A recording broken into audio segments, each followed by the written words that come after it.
This episode is brought to you by the Men's Circle.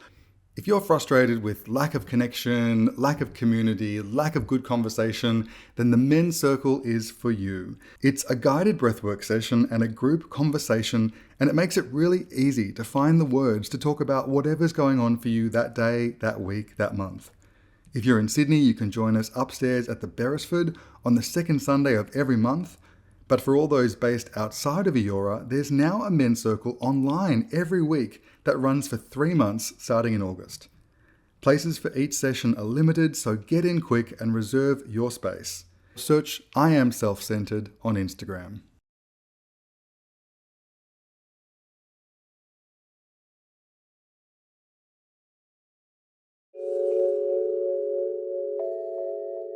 There's a theory that every single person is born under a diva star.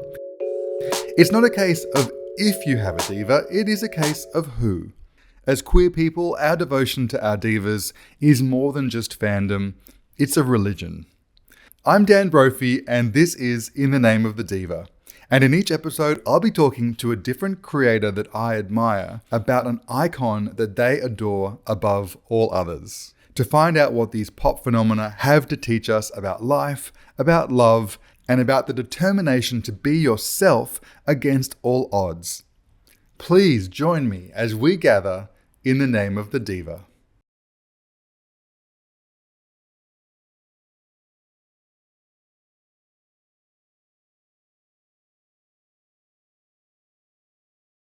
My guest this week is Dino Dimitriadis, one of Australia's most extraordinary theatre makers. If you've seen one of Dino's plays, you'll know about it because you would have walked out forever changed.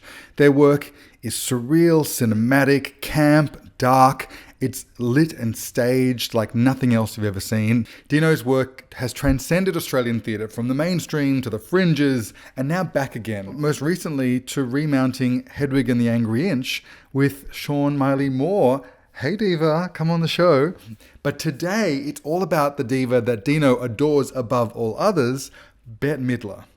I have loved Bette ever since I was 4 years old thanks to the film Beaches. And if you haven't seen Beaches, take a long hard look at yourself and then get a box of tissues and your best queers. Brace yourself for one of the campest, most touching films of the 20th century. But Bette's legacy goes much deeper. From The Divine Miss M, to Hocus Pocus, to The First Wives Club, to this string of iconically camp, twisted comedies in the 80s like Ruthless People and Outrageous Fortune and Big Business. She was there for the gays before it was cool, performing at New York bathhouses in the 70s, singing show tunes and cracking jokes as Bathhouse Betty, one of the greatest diva origin stories of all time. And I love the fact that as she has made her way into the mainstream herself, she's brought with her this transgressive, queer sensibility that is just baked into the DNA of all of her performances. There is an undeniable activism, a sense of purpose and intention of creating notable change that beautifully links Dino's work with Bette's. Hers is environmental activism, one of the most notable parts of her off-screen persona. And for Dino, it's the drive to transform societal narratives around queerness and most recently and specifically transness, creating work and opportunities for trans voices in the Australian theatrical landscape that simply did not exist otherwise. So when Dino, who is currently touring Hedwig around Australia, chose Bette Midler as their diva, it felt nothing short of divine. Get the notes app on your phone ready to start writing down must-watch items. Dino is about to remind us why Bette Midler is one of the OG queer divas of the 20th century who is still doing it. Here is my diva deep dive with Dino Dimitriadis, try saying that 4 times fast, with the diva that they adore above all others, Bette Midler. Well, Dino Dimitriadis, thank you so much for having a chat. We gathered here today in the name of the diva, Bette Midler. We did. Why is Bette your diva of choice? The diva to which you bend a knee above all others. Look, she was the instant go-to diva. I've been a fan for a long time, and I think she just captures everything for me. She exemplifies what it means to survive and evolve, and also make art that is just fucking great and changes and multidimensional, and she's done it all. Well, that's a beautiful segue into doing it all, because you do and have done. How might people have engaged with your work? I mean, you've just come off the back of Australian Fashion Week doing creative directing, and would you say you were like that producer? What was your role in Australian Fashion Week this year? Yeah, I have done for 4 years in a row now. I've creatively produced the Nicol and Ford runway, which was a huge spectacle. So coming on the back of that, people might know me largely through my theatre work. I have also done musicals. I work with musicians and do concept shows. I also work in dance. So very multi-arts directing and producing. We were going to chat a little while ago, but you were touring with Hedwig. What was that tour like? That was extraordinary. So we've had the opportunity after 20 years in Australia to revive Hedwig and the Angry Inch, the musical, which was, you know, the iconic musical that became the cult film. And it's been extraordinary to get to do that in a new lens in 2025 and tell this extraordinary story, but also just do a great fucking rock and roll musical. In 2003, when it first came out, I think it was, I don't know if the film had come out yet, but I saw it in San Francisco, and everyone was like, you haven't seen Hedwig? Yeah. You've got to go see Hedwig. It was like a queer rite of passage that probably carried grungy 90s energy into the 2000s in a really queer punk lens. How has it evolved after 20 years for a new audience who would be discovering it for the first time? I mean, it's still got that queer punk texture, which is great, and we've actually gone back to those origins to kind of move away from the shininess of it and actually, you know, rediscover how it was made and what it was, you know, what texture it had at the outset. I mean, ultimately, it's a love story. It's a love story of self. You know, Hedwig chases their other half for the entirety of their biopic, and then basically realizes that their other half is in themselves. And then you add on that this extraordinary rock music and these extraordinary songs. And it's just a really great night out. Because Hedwig was originally written and conceived and even performed by John Cameron Mitchell, who I was even having, Jace wasn't really aware of John Cameron Mitchell because I got to him by talking about Miss Viv and Justin Vivian Bond through the short bus storytelling. And so there's just so much kind of New Yorky, grungy downtown, Lower East Side, punk, queer, angry energy. And talk about, this whole podcast is ultimately about queer identity. It's through the guise of talking about divas, but really it's about what we latch onto in terms of building our persona from the ground up. Once you've already failed at life according to society, you've had to throw the rule book out the window. Yeah. You now have to work out, who am I? I'm not just going to do what my dad did. I have to ultimately decide who are my icons? Who am I going to be in this world? When it comes to the way, talk about queer identity, Bette has shown up for the community over the years. I can't help but think that her being Bathhouse Betty, singing in queer saunas, I mean, that still feels taboo 40 years later. Yeah. 50 years later. It does feel taboo still. And, like John Cameron Mitchell, I mean, because Hedwig started in dive bars and birthday parties and all of that, she knew she was a star, she felt she was a star, and, the industry wasn't ready for her, so she had to prove herself. So she's like, I can do this, I can go and do it anywhere, and I'm going to do it in places where I can build an audience. And I think that's how these people become, in a way, accidental queer icons, because they find a way through. And then obviously their talent carries them forward, and they survive. It's a 5-decade career. There's actually a beautiful Venn diagram in my mind between John Cameron Mitchell's energy and offering, the Bette Midler energy and offering, both had their origins in a downtown diva kind of sensibility, and a Gaga. I've talked about Gaga on this podcast, and there's something about coming up, where no one believes that you're worth, the time, and you're having to scrappily find a stage or a platform or a way of existing. And this idea of Bette Midler having no other place to sing but in a gay bathhouse, and the queer audience embracing her because there is a camp sensibility that allows it to resonate there, and then the cross-pollination of culture, where you actually observe someone like Bette Midler, who even when they perform 50 years later are still they're still bathhouse ready. They're still bathhouse ready. You can never get the bathhouse out of you. Yeah, and it's true. I mean, the queer always makes its way into the mainstream. You know, that's always what kind of happens eventually when people realize that there is a hunger for this talent and this work beyond, you know, queer audiences and queer spaces, and then people latch onto it. And that certainly happened with Bette and her energy. I mean, her shows were phenomenal, made so much money, huge tours, her solo shows, and that then grew into a much bigger career, obviously, when she moved into kind of film and TV. But astonishing to see that at its origin story, here's this out-of-the-box performer who just goes, I've got something to say. I'm a star. Let's do it in the bathhouse. Eat it. Yeah, eat it. Well, speaking of which, like your theatre work, the first thing I saw was the one that Johnny was in that was at the old Fitz. Yeah, Metamorphoses. And then I went back to the old Fitz to see the one that Steve Madsen was in. Cleansed. That lighthearted night at the theatre. Yeah. That was harrowing. I have never experienced something that made me feel so affected in the theatre as much as that did.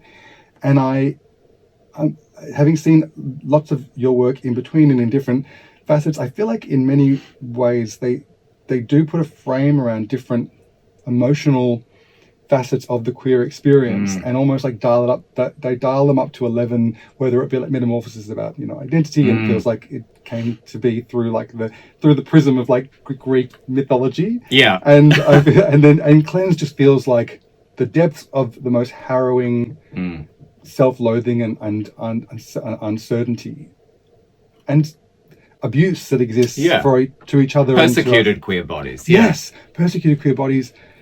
Do you, when you're looking at work that interests you that you might like to tackle next, is it about an area to mine that you haven't previously explored? I mean, the beautiful piece you did with Janet that took place at the Darlinghurst Overflow Theatre as well was felt like it was speaking to an entirely different like facet of the queer experience. How do you determine the flavors that will emerge, or do they happen organically once you decide on the subject matter? Yeah, I mean, there's obviously certain subject matter I'm interested in. I'm interested in getting more trans stories on stage, seeing different parts of the queer experience on stage. But ultimately, it starts with a primal urge. I sort of make decisions instinctively. I don't sort of make decisions cerebrally in terms of choosing projects. I think a lot of my work is informed by grief and by rage, and I think those are both actually very positive emotions to channel in work, because especially when you're looking at the queer experience, you want to capture the complexity of the celebration of that queer experience and the queer body, but also understand that it's always a contested body and it's a contested experience. And so I'm hesitant to not make trauma work, but, you know, ensure that we are reclaiming our stories. And, you know, but also acknowledging that there are challenges and that we're doing that within a context. So it's tricky.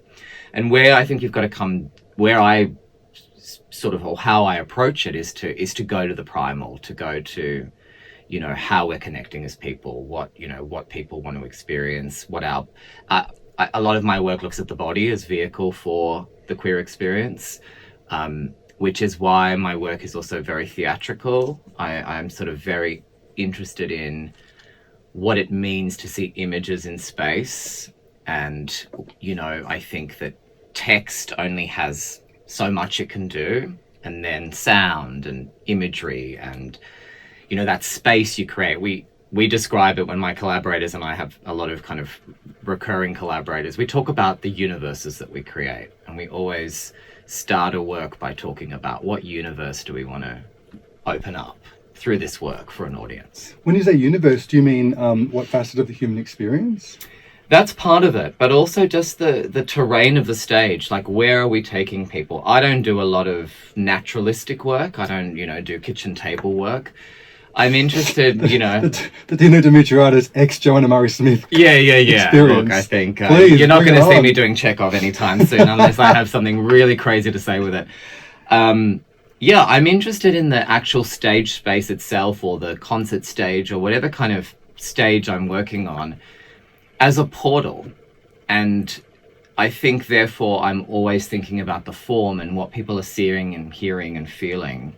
You know, the Cleansed, which you mentioned, that lighthearted night in the theatre, it wasn't a naturalistic set. It was, it was a terrain, and on that terrain we were able to open up the range of the emotions required in that work, which is quite extreme, from extreme love and comfort to absolute extreme harrowing devastation.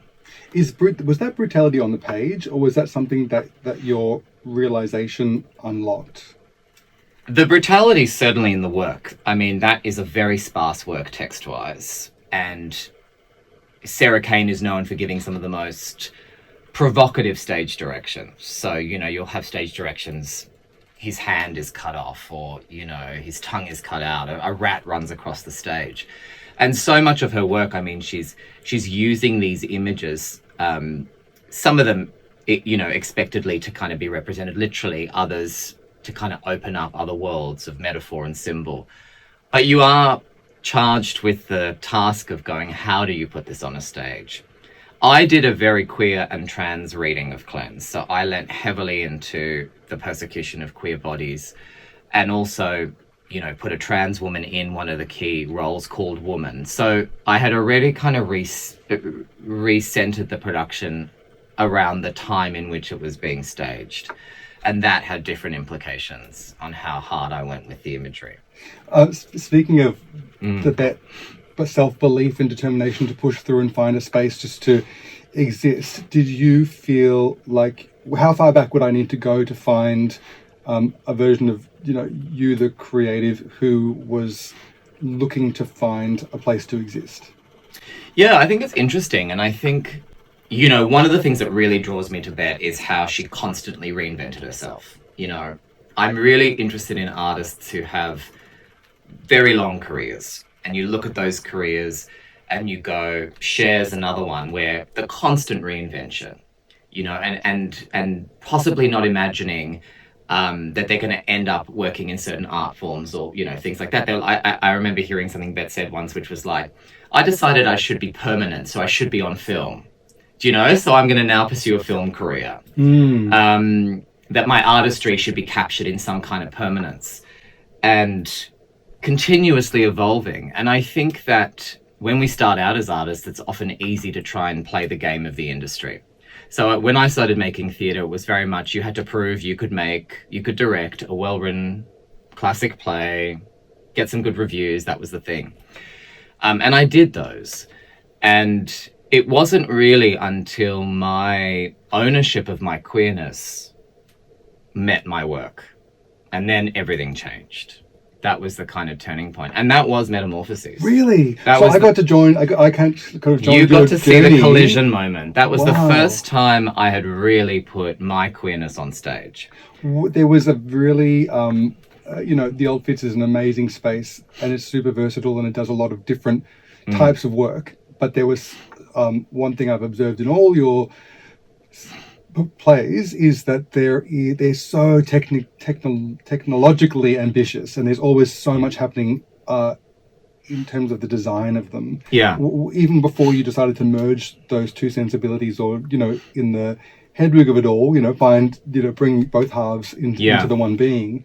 Were you always that technologically bold, and were you always playing with the design of the space as much? I was always design centered. I sort of obsessive about what I was seeing. I wanted to look at the stage that I'd created with the collaborators and be able to see it night after night and feel like I was entering into a different universe. So design was always very important to me.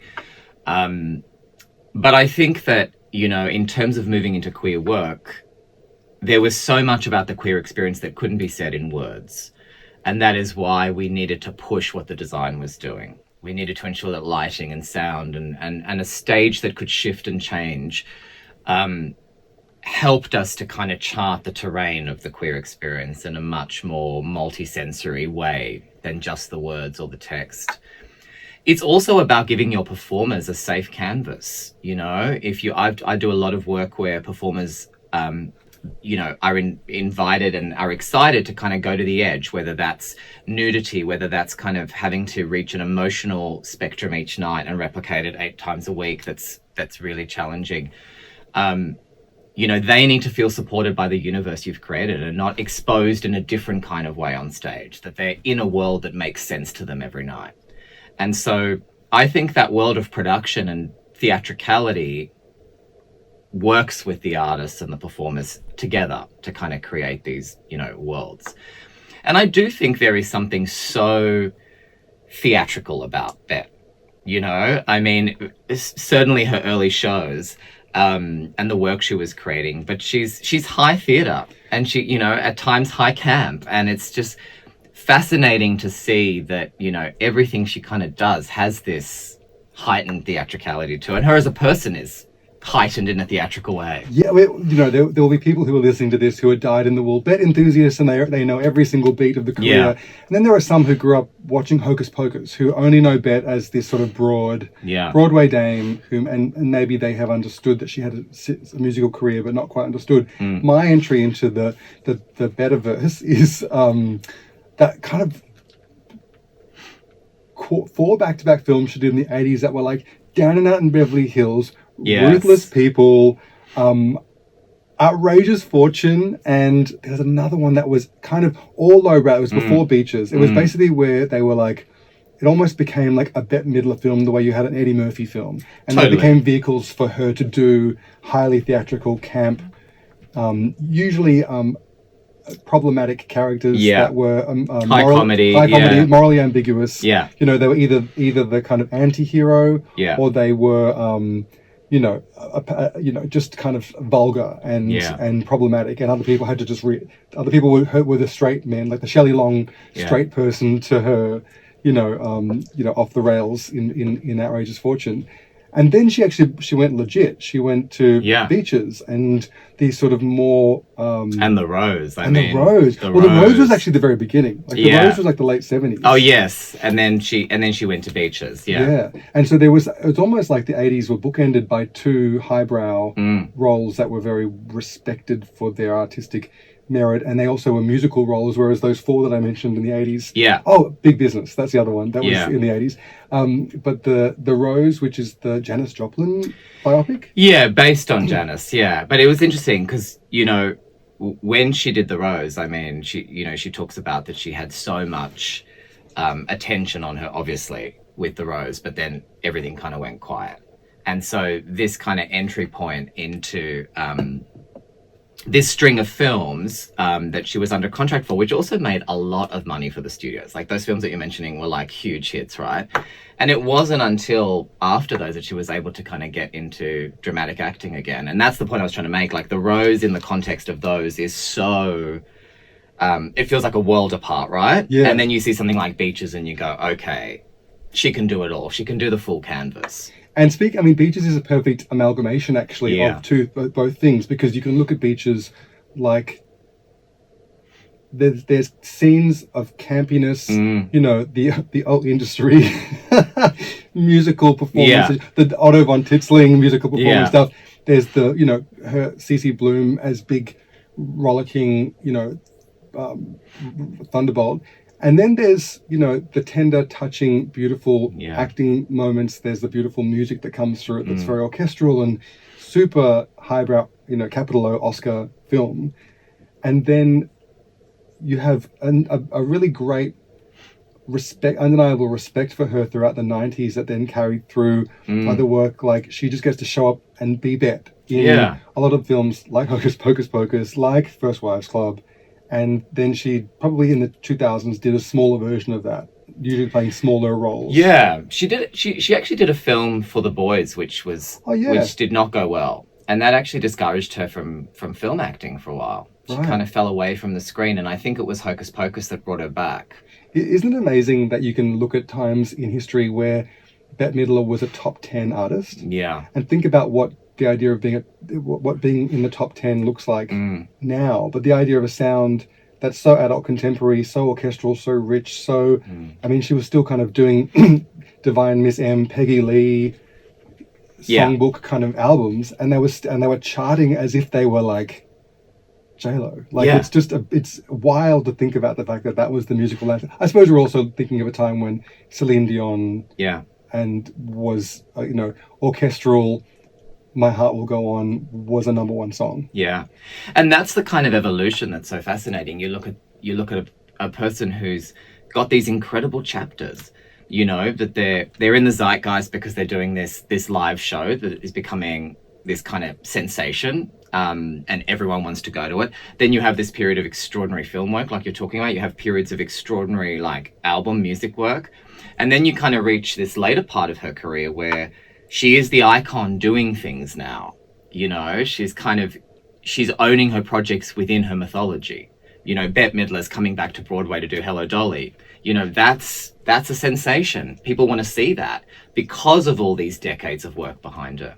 So it's interesting to see that evolution and interesting to see what she's choosing to do now. And, you know, doing Hocus Pocus 2 and 3, because that film that didn't really do that well when it first came out. Then found an audience. Then found this strange, huge audience, and now became, you know, the sequel became one of the biggest kind of, you know, hits. And First Wives Club, which was, you know, is such an iconic and so timeless. I mean, it's one of my once a year at least films. Yeah, exactly. Yeah, I there's a certain type of film that I download to my computer that if there was a, you know, if I was stuck without power, I could, you know, without Wi-Fi, I could watch. And First Wives Club is one of them. I'm coming out the back of like a month-long pneumonia marathon, and First Wives Club was revisited as a security blanket during that time. But speaking of reinvention, I was interested, like, you know, we were talking before about the work that you're doing, that you've since stepped into, that really has a lens on the queer experience. And do you think that there's an evolution in terms of what queer identity / audiences need from their stories now versus 10 years ago? Like, is what we need as a people and a community looking at something different, some different part of our evolution that needs to be spoken to by the work that might be coming out? Yeah, it's a really great question. And when you think about the audiences you're trying to reach, that question does become something that you do think about a lot. You know, as you kind of work with bigger and bigger stages, and you've got to bring more and more people into the theatre. You can't do a little basement piece where you get to, you know, really just say whatever you want to say, and now you've got to fill, you know, 2,000 seats a night. Or I'm doing, you know, Hedwig, a commercial musical. There's different kind of considerations on it.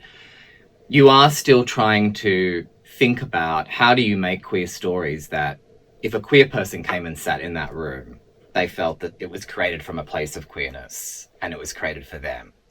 It's not placating to trying to present queerness to a wider audience.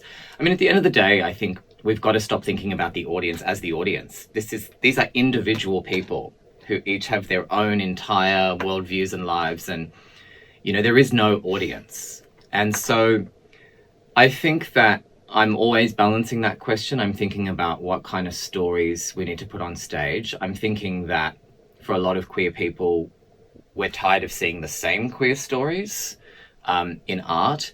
And that's also why I do a lot of trans work. I think in one regard, trans visibility in art is in itself, unfortunately, a protest right now. It's not that we necessarily go into work to be political, but the visibility itself is political in the climate of what is happening to trans people.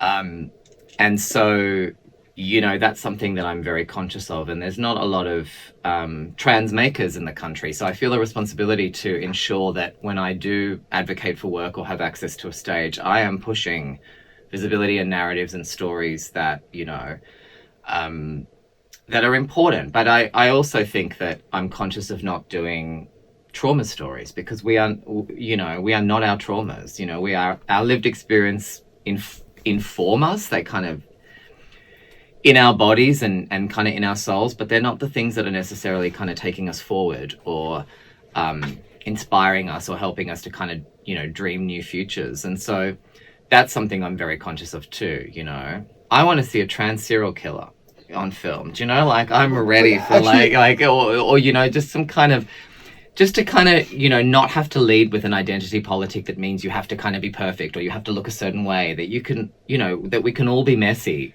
It's so interesting you say that, because I was thinking, I had the exact same lens on going down a YouTube rabbit hole about pushback against the idea that Buffalo Bill was this queer character from Silence of the Lambs, that Sharon Stone was a queer character from Basic Instinct, and there was lots of column inches at the time dedicated to the backlash by queer communities as to there's so little representation of us, and the only way you're seeing us is as this killer or as through this negative lens, and you're conflating the queer experience with a murderous experience, or with, and it's interesting that at different times, different themes or rationales resonate so differently, because now you as someone who's so in the community with their finger on the pulse, understanding what people are interested in and ready for and open to, could say the exact opposite, and it feels right. Yeah, and it's tricky, right? Because it's like, sure, I'd love to do a stage work where, there's a trans person murdering people, but just for the great story of it, and the mess of it. But I'm also conscious that we're at a time when that's the rhetoric in the public space, that, people will be assaulted by trans people in bathrooms, so you also don't want to kind of feed into narratives that are not helpful. So it's a balance, and you've got to kind of read, the moment that you're in. It's really interesting. I don't know if I read it or I heard it, but, Bette once talked about, the pendulum goes this way, so she would go this way, that she would kind of always try and play against the pendulum, which is such an interesting thing. Because it's often then you're representing as an artist things that people are thinking about or want to kind of go there on, but are too scared to take into public space. And I think that's a bit delicious too. It's so interesting that different work presented in different contexts. We were talking about Hedwig coming back 20 years later, and I'm always obsessed with the 20-year cycle of things, from fashion to sound to ideology. Matt Galea, who I had on the podcast, we were talking about the exact metronomic 20-year cycle of witchcraft as a cultural interest, from the Stevie Nicks of it all in the 70s to the craft of it all in the 90s, through to the current literal data mapped upswing of esoteric searches in Google. Totally. And so is there work of queer identity of the past that you've thought about reinventing or bringing into the now, because it either stands to be revisited or still holds weight because cyclically the themes are hot again? Yeah, that's a really interesting question. I mean, I think that there is a lot in the queer past that we either don't know, or we've kind of lost hold of. Even this collection I did with Nicol and Ford last night was, based on Magnus Hirschfeld and the Sexual Institute in Germany that was destroyed by the Nazis. That was an institute that did the first transgender surgeries in that period, that had established a mechanism whereby trans people could have passports and be seen, so it's not the first time that these conversations have had. And there was this kind of period of time in pre-Nazi Germany whereby there was this huge move in understanding trans bodies, for example, and queer sexuality. And so sometimes revisiting that is about reclaiming the idea that we're not new to things, that there might be things that are evolving, or we now have access to technologies that can connect us more and we can kind of Google things. But, that people throughout time have been fighting or aspiring towards freedoms or expressions. And I think that's, really exciting. And also, to me, devastating that liberation is not linear. Yes. The idea that you can think back on Berlin in the 20s into the 30s to then have been kind of cut off in its prime as it was having a chance to become this global epicenter of progression, and to think about how interestingly, Berlin's got such crazy energy that it's just if left unattended can blossom in really interesting ways, as it has in the last couple of decades. But the idea that it's just scary, because you can definitely pinpoint places, periods in time where things have been dark ages of sorts, and sometimes directly before them they were golden ages. So it's a warning sign that I feel like you can't take your liberation for granted. Or your activism for that reason. No, you can't, because I'm making a show at the moment actually about a witch. So it's funny you bring up witchcraft and the occult, and never not really. It's always with an arm distance. Totally. I've literally been in a development about a witch. And we were talking about the Wicked movie and how basically at the base of that is the idea that you always need a witch. Society always needs a witch. They always need the person. You mean like an enemy, like to persecute? Yeah, someone you can kind of other in order to make sense of, what is going on. I think I look at all this stuff that's happening with trans people now in the bathrooms. I mean, fuck me, the bathrooms. Like, this is really, boring. It's so boring. It's like people just want to go and use a bath. Like, is this really the issue we've ordained as the kind of issue of our time? But all that's about is being able to pick a very small group that is very marginalized legally, in terms of housing, employment, across every kind of facet of society. And it's a small group that are just by pure statistical relevance everywhere. Yeah. And therefore it's not like it's a small group of Inuits living, in a way that no one's going to ever have a chance to engage with them. It's a very small, it's a minority, it's a very minor minority that is omnipresent. And has been since, the dawn of time. Like, it's interesting. And the bathroom story is such a perfect way of, it's like demonizing 101 because everyone goes to the bathroom. Yeah. And everyone has an idea of gender. And I actually truly believe that the reason why gender is such a hot button topic in society is because when you are a developing mind in childhood, one of the very first things you learn before you even learn to spell your name is, am I a boy or am I a girl? Yeah. And you base your entire understanding of what the world is about and the fundamental rules of your reality are stemming from fundamental understandings of the self in relation to gender that then gets to be this notion of I, that then gets to be this notion of my, this then gets to be this notion of we, and then them. And so if you tell a closed-minded person that gender is a construct, that does sometimes, I imagine, equate to everything that you thought was real is up for grabs. Yeah. And so their entire reality starts to crumble. And they're not, potentially, they fear, strong enough, capable enough to be able to have a reality, if not the one that they've had since childhood. Yeah. And you've got to meet somebody in a certain space to kind of open up a conversation like that, because most of the time people are, who are reacting negatively or marginalizing people are coming from a place of fear. It's not even ignorance often, it's often fear. The whole thing about bathrooms, I was talking about this last week with someone who wanted to talk to me about trans people in bathrooms, even though I did a show that toured the country about a trans woman in a bathroom.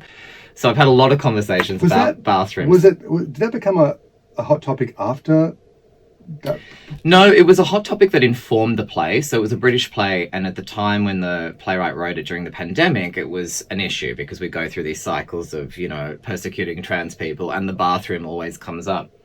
And I was having this conversation with someone last week, and I said, the issue is not trans people in bathrooms. The issue is violence. That's the actual issue we want to be talking about. Because there are many shared reasons why trans women and cis women want to be safe in a bathroom. And that's got nothing to do with gender. It's got to do with safety. So if we actually want to unpack the issues that we want to, address to move forward in some way, we've got to actually understand what we're talking about. Because that's the actual issue here. It's about the fact that men kill trans and cis women.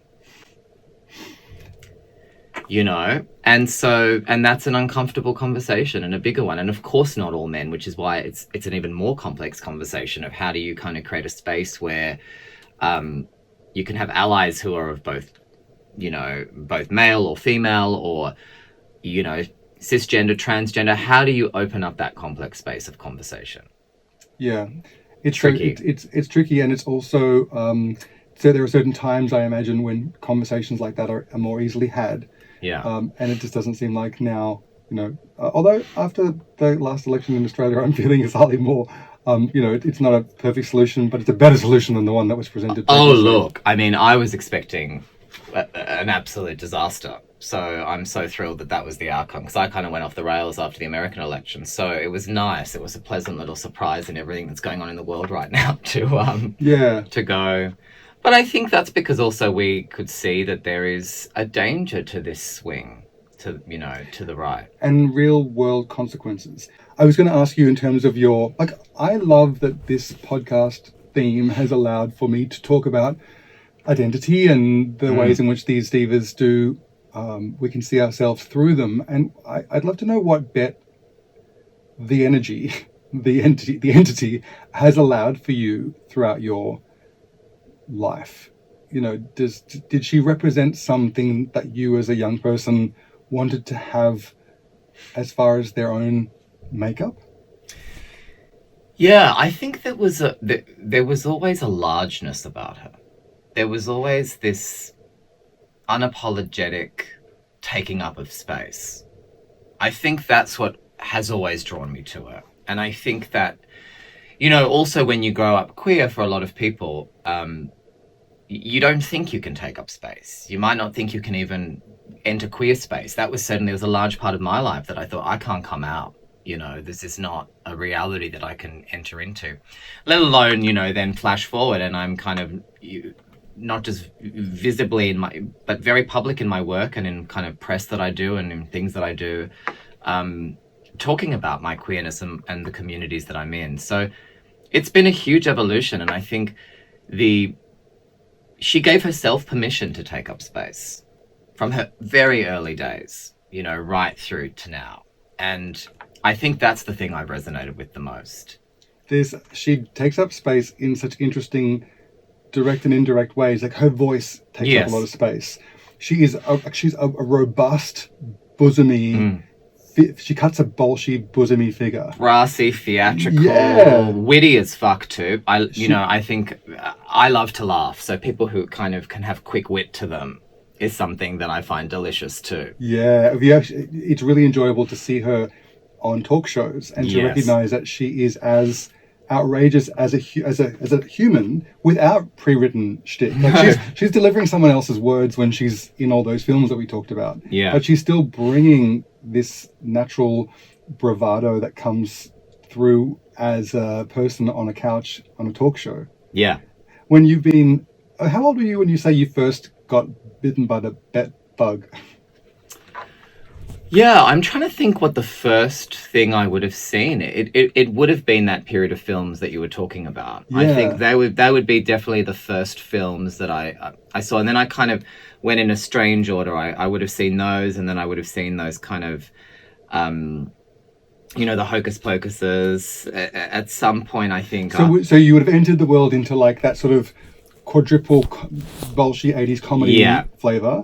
And then Beaches, because I remember being like 5 and watching Beaches and just cry. Like I was young when I first saw Beaches, and I was very moved by it. And because I was already convinced that was for me, you know, like my parents are both pretty camp. They put me in front of a lot of you know, bolshy, campy 80s sensibilities, but I felt like Bette was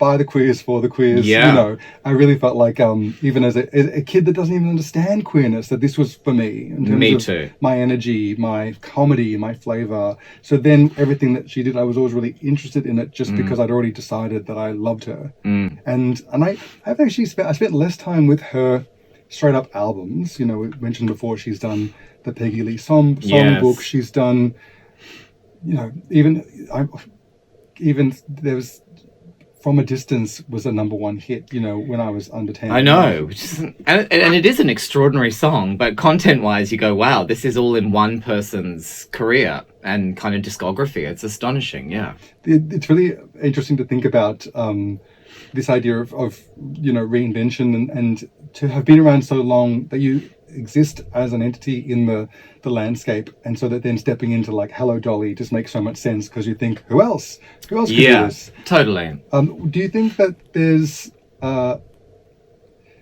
like where do you, like, in terms of reinvention, where, like, do you see that you will continue to evolve your work in different mediums or telling different facets of the queer experience through as many different phases places as you can, and formats as you can, because I love that you have done Australian Fashion Week to bring a big theatre level of experience to the idea of a fashion show which lasts how many minutes? 9 minutes. I know. You work for 6 months for 9 minutes, but it is a totally different medium. And again, there is where the form comes in. What the clothing can do, what the garments can do, what the embodiment of those garments by queer and trans bodies can do, and the environment that you create for the audience, and then that imagery existing, you know. This is the thing, I think we also have a capacity to kind of mythologize the past, where we go, you know, there was all these burgeoning queer communities of the 70s or whatever, and yet we're also living those now. Do you know, like we are living those communities. I think our times are as queerly interesting as any of those other times. And I think we also are mistaken if we think that it was ever easy.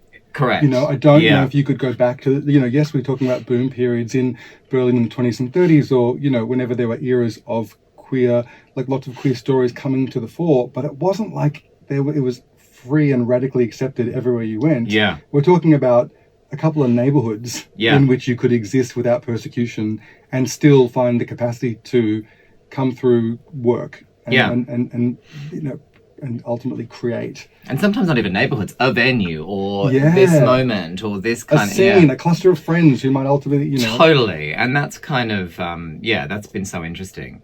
And I think to your question about evolution and reinvention, I mean, I feel that for me as an artist, there always has to be risk in the work that I do. I feel that every new project, I have to jump off a cliff. I have to feel terrified about what I'm about to do or how I'm about to push my practice or try and do something evolved on stage in terms of my practice or something new. I'm not interested in doing what I do well and sitting in that wheelhouse, right? Like, I think that it just doesn't inspire me. I don't think it's kind of, you know, I don't want to do all the work that it takes to create something to kind of go, great, you can do this. Well done. Like, you know, you can do this kind of work. So I'm very interested in risk, and I have a good relationship with risk in terms of creative risk. I mean, in terms of going, I can feel like I'm about to go into this new territory, or I want to push this in a certain way, or I want to go and now work with, you know, which I'm working with musicians now, which was a whole different headspace to create a kind of live concept show with music artists. I mean, it's so informed by my theatre background, but you are also learning new things. You're working, you know, with music in a new way, or doing dance work now is a whole different universe too. They're all related, but I think for me, part of the evolution is to always be terrified. Oh, I love the idea of you bringing this, just as you sort of took theatre to the runways, the fashion runway space, to these other spaces, music and dance. Where is as a multidisciplinary creative that shows up to different spaces and has to then be identifying, overcoming fear, where does the magic happen for you most? And if that's too abstract, I observe that even though I love falling down rabbit holes of research, and my life is a series of Pinterest boards and Canva lookbooks and things that I'm ultimately drawing imagery and ideas, very visual, even if what I'm doing is not ultimately a visual execution. But the magic for me happens in conversation. And I can really feel that I can, to see the capabilities of my artist by engaging in the co-creation that comes through chat. In any space, whether it be podcasting or, you know, even if I'm collaborating with someone on a project. Where do you find that magic yourself? Is it in the solo work? Is it sort of up through the night kind of, toiling, or is it in the shared experience of co-creation? I mean, I love the shared experience, and for me, I'm very embodied and present. So I don't do a lot of prep, for example, when I go into direct a scene. I don't come in with, I'm going to stage the room, people are going to move here. I don't do any of that. I come in and I go, I've thought a lot about this. I know what I don't want, and I'm interested to see what is brought into the room by all the collaborators. I'm in this beautiful point in my career where I can choose who I'm working with, and that's really gorgeous to go. You put people in the room who also want to push craft and want to tell great stories and create great experiences, and that already shifts the possibility of what can enter the space. And I think it would be a lot of ego to go, I've got all the solutions because I'm creating this, I'm the director, or I'm producing this. You go, no, you're going to open up a space and you'll bring something to that. And I'm really fascinated by that. I'm really fascinated by listening and watching. I observe the world a lot and I observe people a lot. That kind of gives me, a lot of inspiration. In terms of the impulses to do works, for me, they are in silent moments of personal rage or grief or, Yeah, I sort of get these instinctive moments and then I can't move past it. I've got to do the project. It's like I'm engulfed in something. Is that something that happens through the exploration of an idea, or do you feel the grief and the rage and then you look to channel it into work?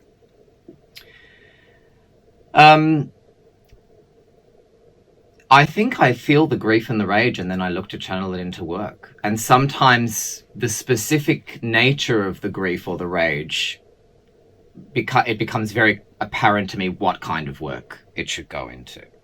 You know, so Overflow, you know, the transcended, that came from a lot of rage around the absence of trans bodies on our stages and what was happening. And I thought, I've got to change this. And we, you know, it was the first Australian production with an entirely trans team, from the stage manager, the designers, everybody. And that in itself was about saying that there are trans artists here who can tell trans stories. It's not about having one trans artist in the room and that, you know, the pressure of everything being on that person.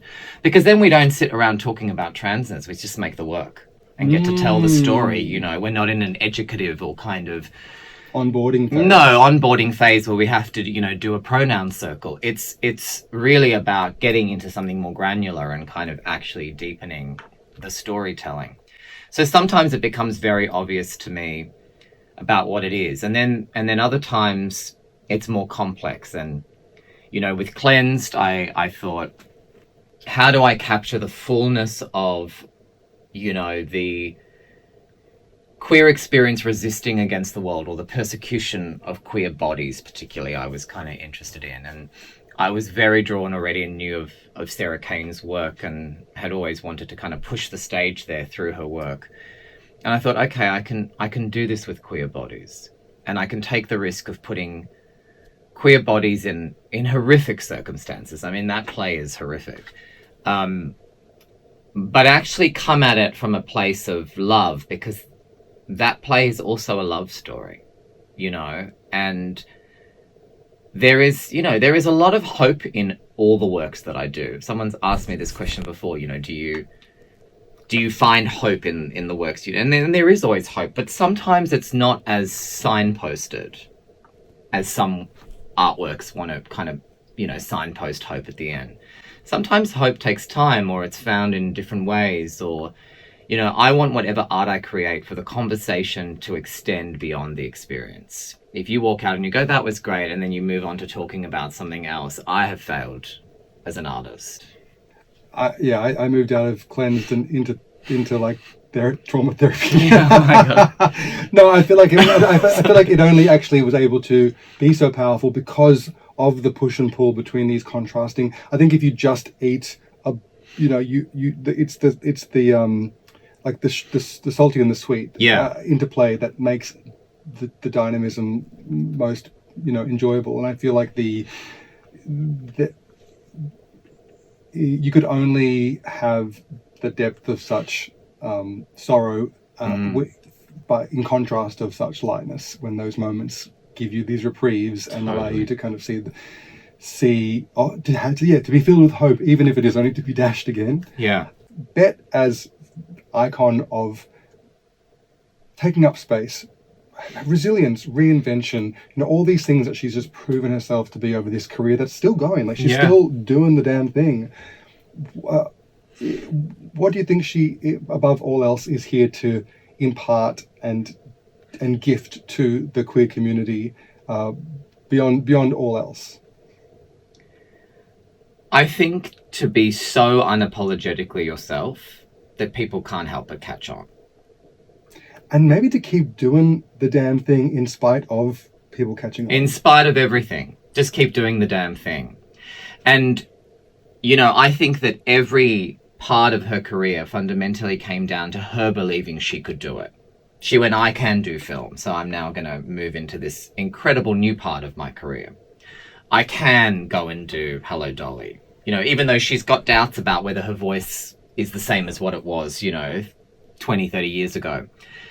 She knew that her iconography, her mythology, her presence could carry that extraordinary role and return to Broadway. So just kind of going, just do it. There's one thing we haven't touched on is Bette Midler's undeniable activism Yes. throughout her career, and I always think about stories she would tell about coming from a really impoverished background. She grew up in Hawaii. She grew up in a hut that had, no She electricity. worked in a pineapple She factory. worked in a pineapple factory. I know. And so just as this kind of, really dragged up by the, bootstraps kind of gal with a dream, and the idea of her never losing sight of where she came from, and that maybe being one of the fuel to her in her fire for being committed to environmental protection. And there's so many, I think only when she's gone, we don't want to think about that, but only when she's gone will they truly celebrate and recognize the amount of impact she's had through her activism. When it comes to queer activism, where do you think people's, I went to a talk when I was living in Melbourne still more than 10 years ago at Acme about, do we still need queer activism? Well, if only we could have maintained the level of safety in the community, that would mean that we still were wondering if that was necessary. So obviously, that's not even a question anymore. We undoubtedly do need queer activism, but where do you think it is most needed, and how can people activate within them where to put their attention or awareness or energy within queer activism? I think visibility is activism right now. I think being visible as queer people, but also seeing queer stories or queer experiences in all sorts of spaces is activism. We need to see queerness. We need to see its existence, and that's why I think it's so important in terms of my work and industry. Why I'm so thinking about all the time about ensuring that across the suite of all the stories that are on all the stages in our country, that there are queer and trans stories, because there are queer and trans people in society who have given way more than they have asked. I think, and I would say this at the start of Overflow every night, every single day a trans person leaves their front door, they are forced into activism just by leaving the house. It's such a powerful thing to be seen, and it's not easy for everyone to be seen, and there are such different experiences across geographically and internationally, and all of that, and socioeconomically. And so it's so I think that's how we survive this moment. And protect the dolls, because also the dolls got you your rights. Yeah, do you know what? In talking about history, in terms of so many of the freedoms, it's trans people of color who got you those freedoms, and people either don't know that or want to forget that, and kind of don't understand that there are intersectional experiences, and that we are not, I don't think there is a queer community.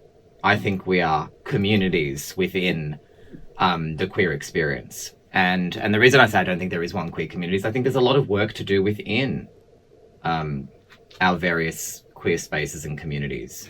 For so many people, even unpacking the impact of being visibly queer or coming out, they don't understand what it's done to them necessarily, or how it's still impacting them. So that work of kind of self-search and is freeing in so many ways to then, as you say, open up space to actually engage people with other lived experiences in conversation. It was so true. And I mean, we have done a great job of using Bette as the jump off point to talk about so many just fascinating facets of our experiences. But thank you so much. And I would love it if you are open to coming back to talk a book that has had some resonance for you, and in as part of the Shelf Help series. Maybe we can have a chat about, because I imagine that you're a well-read kind of kid. I do read, I do read, yes. She'll read a bitch. Yeah, totally, exactly. Dino, thank you so much for having a chat. Thank you so much. This episode is brought to you by the Men's Circle. If you're frustrated with lack of connection, lack of community, lack of good conversation, then the Men's Circle is for you. It's a guided breathwork session and a group conversation, and it makes it really easy to find the words to talk about whatever's going on for you that day, that week, that month. If you're in Sydney, you can join us upstairs at the Beresford on the second Sunday of every month. But for all those based outside of Eora, there's now a Men's Circle online every week that runs for 3 months starting in August. Places for each session are limited, so get in quick and reserve your space. Search I Am Self-Centered on Instagram.